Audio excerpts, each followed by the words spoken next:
which arrives in October 2023, so you could say it's vintage 2024.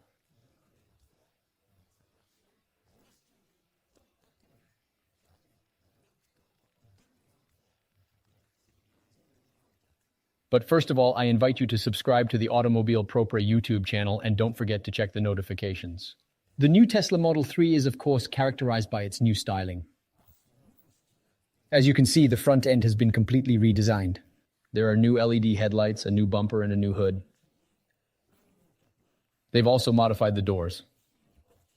They have the same design, but you can see here that it's slightly hollowed out at the beginning of the front door. At the rear, the design is also the same, but there are reinforcements in all the doors to optimize the car's crash resistance and rigidity. The tailgate has also been changed. The rear lights are completely new. There's a new Tesla badge and laminated rear windows in addition to the front ones.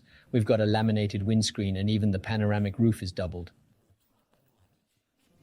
And here we can see the rear bumper, also modified with a new diffuser.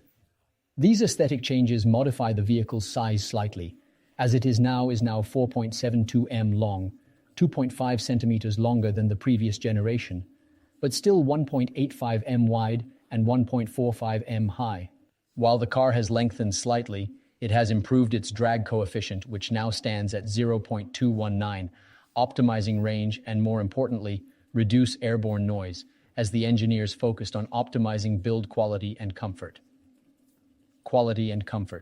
Finally, in terms of aesthetics, two new colors have been introduced, metallic gray and metallic red. Here you can see the new rims, which have been entirely redesigned to optimize aesthetics, but above all, aerodynamics. Here you can see that we're on an 18-inch world with Oliver Angels, but if we remove the Oliver Angels, well, you get beautiful alloy wheels, that too, different from those of earlier generations. The optional 19-inch wheels also feature a new design. Let's take a look at the trunk, which still benefits from electric opening, except that now, you see, we've got two jacks. The interior layout has been modified. We go from 561 to 594 liters, which is 33 liters more. They've mostly dug in behind the wheel arches, and we still have a very deep double bottom. There's also an 88-liter front compartment. In the rear, the door panels have been redesigned and the bench seat has been improved for greater comfort. There are still no armrests, but there is a heating function. The main new feature, however, is the 8-inch screen that allows you to operate ventilation or heated seats, music, or the multimedia system with access to YouTube. The front seats have been redesigned. They are more plush, offer better support, and above all include a ventilation function. The manufacturer has even gone so far as to replace the door hinges to refine its quality. The dashboard has been completely redesigned with new materials. The textile trim is quite attractive. There's also an illuminated strip running all around the interior, which can of course change color to suit your mood. Here you can see the new steering wheel that integrates all the controls. No more Komodo. As on a Model S, we'll have the turn signals on the left arm. The multimedia screen is the same size as before, but with thinner borders. And we still have a PS5 microprocessor for exemplary fluidity. There's also a new audio system, which was a benchmark, but will be even more powerful. Up to 17 speakers on the long-range version. The microphone for telephone conversations has also been optimized. Connectivity with the phone, which has been fine-tuned with a much more system.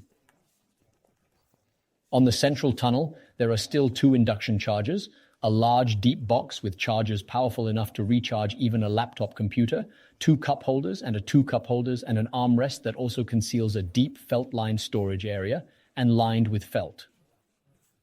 And then there's the glove compartment, which still opens electrically but isn't very roomy. Not very roomy. It's not obvious at first glance, but the chassis has been totally modified.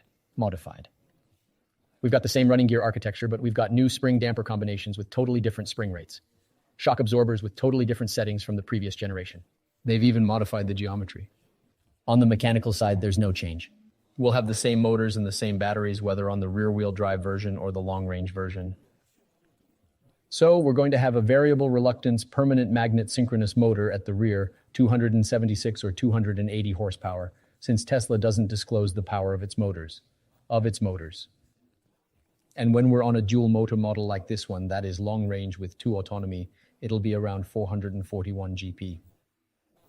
As for the battery, on the entry-level rear-wheel drive model, we'll have an LFP-type battery pack.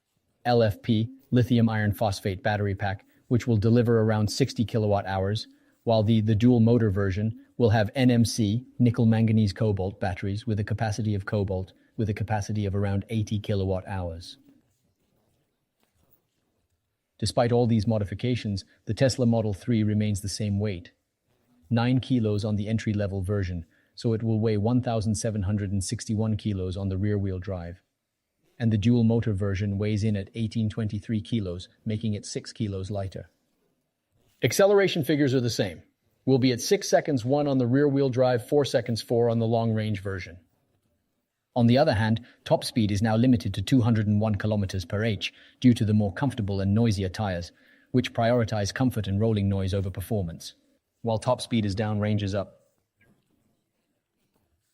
The manufacturer has announced 513 kilometers, compared with 491 for the rear-wheel drive version and 629 kilometers on this long-range version versus 602 on the previous generation. So we're clearly making progress, but the figures I've given you are the figures with 19-inch legs. If you put 18-inch legs on this long-range version, it can go up to 678 kilometers. As for recharging, it's always the same thing. Automatically as you approach the superchargers, which is pretty cool, and it also closes automatically. Charging power remains the same, at 170 kilowatts in direct current on the entry-level version, 250 kilowatts on this long-range version, and if you connect to alternating current, that is AC, you have an onboard charger of 11 kilowatts on both models.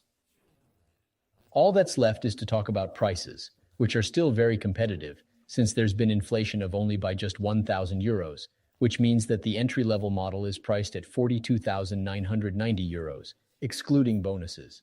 And if you take a long-range version, you're looking at 50,990 euros. Very competitive with European and even Chinese competitors.